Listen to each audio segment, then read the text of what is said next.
It was a lot of fun. Like, it felt good to be back out there. I mean, I was bored for like 2 weeks, and so it was fun to finally have some fun again. But we lost, which sucks, but it was still nice to be out there. This will be the first time you guys have played 3 games in 6 days this season. Maybe how important is it to get some momentum with the win against Oklahoma to kick us off? Yeah, it's gonna be huge. We're really taking this scout very important, very serious, and we know it's a critical time of the year after this rough start to the year. But we're really looking forward to play them. We're gonna be ready to play, and we're excited. You guys almost pulled out the game in Norman earlier this year. What was the difference looking back on it in that game? They went zone later in the game, and it really sort of like froze us on offense, and we had stopped being aggressive. We didn't attack it, and then sort of our lack of getting good shots on offense sort of led to them getting good transition baskets and easy ones. How long did it take you personally to feel like back in rhythm on Saturday, if at all, in that game? Probably a couple minutes. First 2 minutes, catch my breath. First time I was a little tired, but I mean, after a couple minutes, I felt good again, and it felt normal to be out there. There's various ways that teams can improve throughout the season. What do you think is one area that's most glaring to you that this team could improve on to have more success? I would say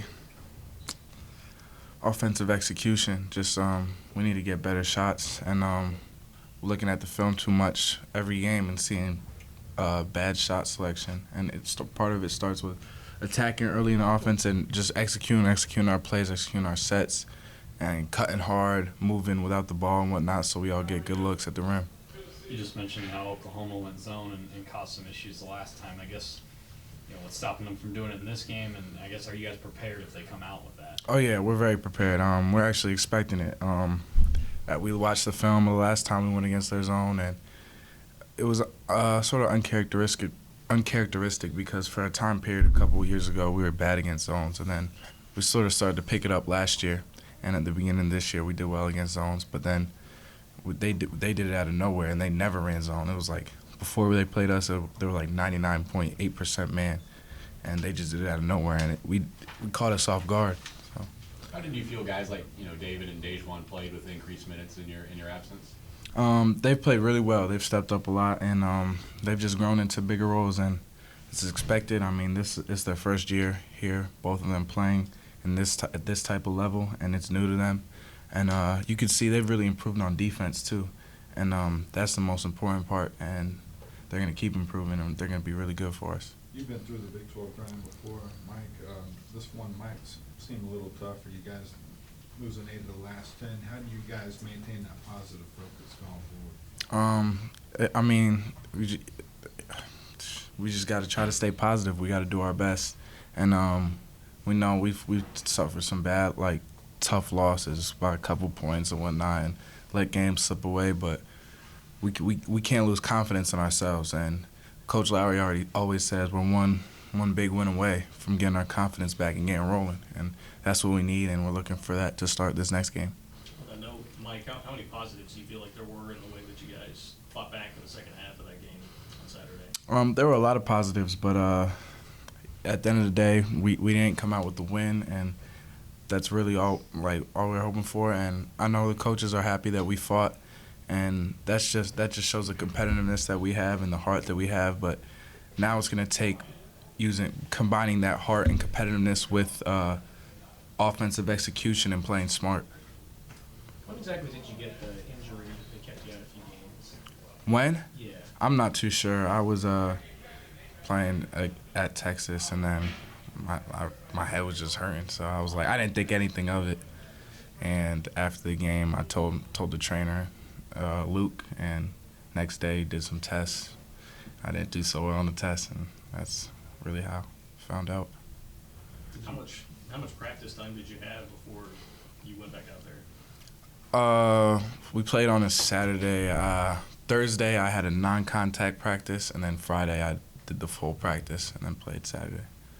What kind of test did you have to eventually pass before you could get back out It's like it was this computer test. I'm not gonna lie, it was very hard. And Okay. I finally passed it. I was very excited. What do they have you do for those? Oh, like memorize a bunch of words, and then you got to memorize a shape that goes with a number, and then different line shapes, and then 15 minutes later, after you do a bunch of other tests, they bring out the same shapes and numbers and letters or words and stuff. So it was pretty tricky. Did you get to watch any games as you set out? Yeah, I was able to watch all the games from home in my bed, and I felt like I was at every game. The way I was getting up and excited and whatnot. West Virginia, I was very hyped. Beginning of Kansas, David dunked the ball. I was acting like I was on the bench. I went around screaming. But yeah. As a backcourt member, what's been the emphasis to value possessions? We got like getting ourselves into sets and really getting something good on offense, and that starts with us. And we got to execute more.